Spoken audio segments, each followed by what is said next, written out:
Merhabalar, kanalıma hoş geldiniz. Bugün sizlere Adıyaman yöremizin bayram taplamasını sizlere hazırlayacağım. Doğu bölgelerimizde bazı yerlerde bunlara çörek de denilebiliyor. Yapım aşamasına geçmeden önce kanalıma abone olmayı, yorum yazmayı, bildirimlerinizi açık tutarsanız yöresel lezzet serilerimizin devamını takip edebilirsiniz. Çöreğimize geçmeden önce oda sıcaklığında eritilmiş 125 gram tereyağını bu şekilde hazırlıyoruz.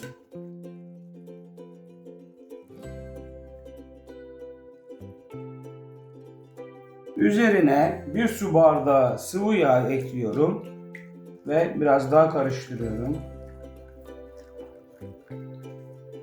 Buradaki su bardağımın miktarı 200 miligram. 1 litre ılık sütümü de ekleyip güzelce karıştırıyorum.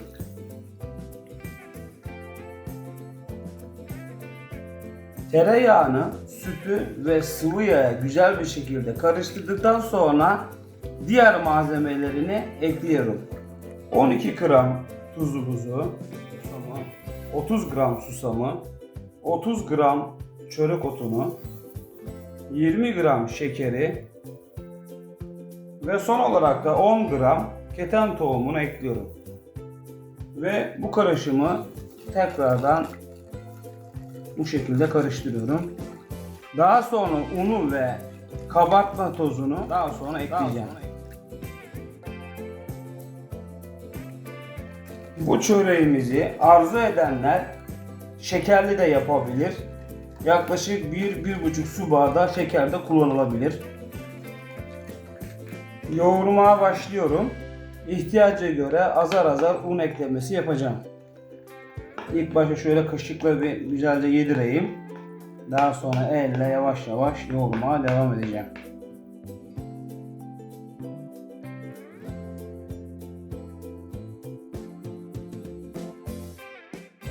Siz de bu şekilde yapın arkadaşlar.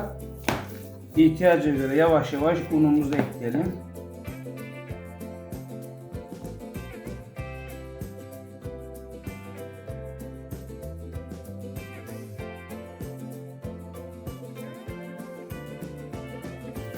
Hamurumuz yavaş yavaş kıvamına gelmeye başladı. 2-3 dakika daha yoğuracağım. Daha sonra sizle hamurun durumunu göstereceğim. Evet, 2-3 dakika yoğurduktan sonra hamurumuzun durumu bu şekilde oldu arkadaşlar. Bu şekilde hamurumuz hazır vaziyette. Fazla beklemeden hamurlarımı mandalina büyüklüğüne ayarlıyorum. Bu arada da fırınımı alt üst olmak üzere 160 derece ayarlıyorum. Ve bu şekilde de mandalina büyüklüğünde hamurlarımı yapmaya başlıyorum.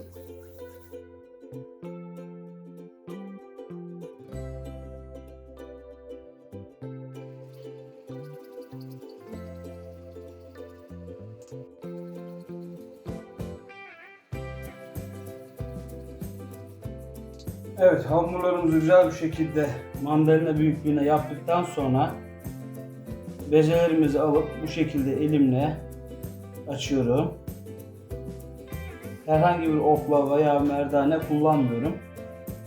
Daha sonra bir çatal yardımıyla şekil veriyorum.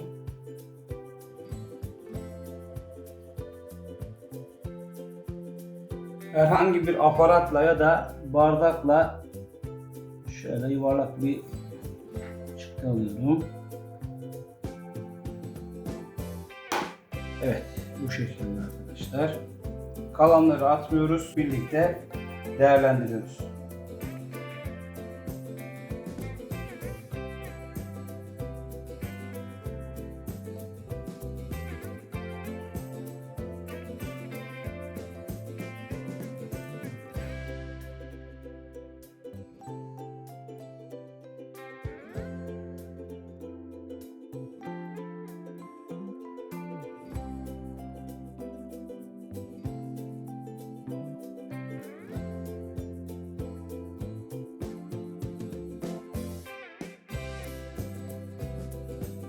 Ve bardakla da bu şekilde elde ettikten sonra Bezelerimizin üstüne yumurta sürmeyeceğiz.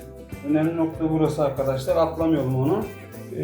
Çöreğimiz tereyağlı olduğu için tezgahımız yağlı kalabiliyor. Arada tezgahımızı silelim. İlk tepsimiz doldu arkadaşlar. Şöyle göstereyim bir güzel. Şimdi fırınımıza veriyoruz. Zaman kaybetmeden diğer kalan bezelerimizi de aynı şekilde aynı intizamda yapıyoruz. Bu arada fırınımız 160 derece alt üst ayarı, yaklaşık 20-25 dakika fırınımızda tutuyoruz. Kontrollü olarak aşamalı bir şekilde takibini yapıyoruz arkadaşlar. Bunu atlamayın sakın. Bu arada arkadaşlar herkesin fırında pişme dereceleri, ayarları farklı olabilir. Onun için püf nokta olarak diyorum ki fırınınızı kontrollü olarak bakın. İkinci tepsimizi de yaptıktan sonra toplamda 38 adet çıktı. Tabi kullandığım bu bardağın ebatına göre değişebiliyor. Küçüklük ya da büyüklük ya da bir aparat kullandığınızda bu sayı artabilir, azalabilir. Bu sizin arzunuza bağlı tabi. Sizler videoyu seyrederken sizlere iç yapısını ve dokusunu da göstermek istiyorum. Kıyır kıyır oldular. Görüldüğü gibi. Çok doyurucu bir özelliği var. Hatta hiç yumurta kullanmadık buna biz. Uzun günlerde belki aylar olur mu bilmiyorum ama saklayabileceğiniz bir çörek oldu. Yapacak olanlara şimdiden afiyet olsun. Kolay gelsin diliyorum. Bugün de bir tarifimin sonuna geldim arkadaşlar. Buraya kadar beni sabırla dinlediğiniz için sizlere ayrı ayrı teşekkür ederim.